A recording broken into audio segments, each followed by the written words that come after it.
আসসালামু আলাইকুম ওয়া রাহমাতুল্লাহি ওয়া বারাকাতুহু।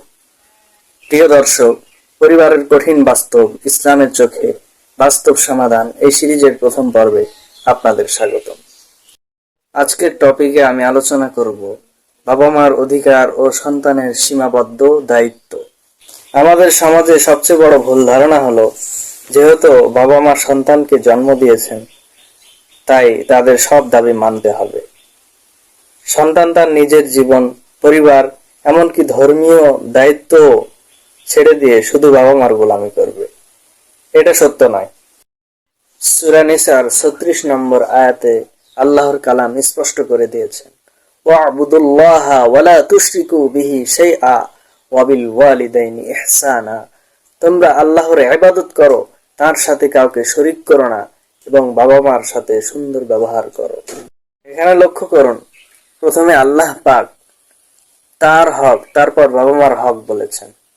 অর্থাৎ বাবা মার প্রতি আনুগত্য করতে হবে, কিন্তু যদি তারা অন্যায় দাবি করে, হারাম কাজে চাপ দেয় বা সন্তানকে দিন থেকে সরাতে চায়, তাহলে তাদের আনুগত্য করা যাবে না।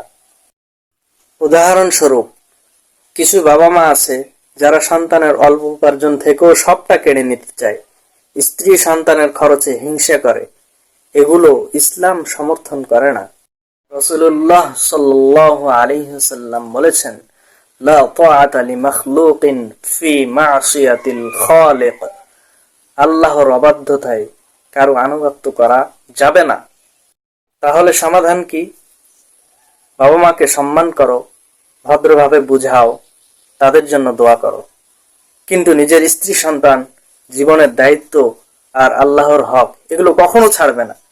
এটাই ইসলামের ভারসাম্যপূর্ণ পথ। আল্লাহ পাক আমাদেরকে বুঝার তৌফিক দান করুন।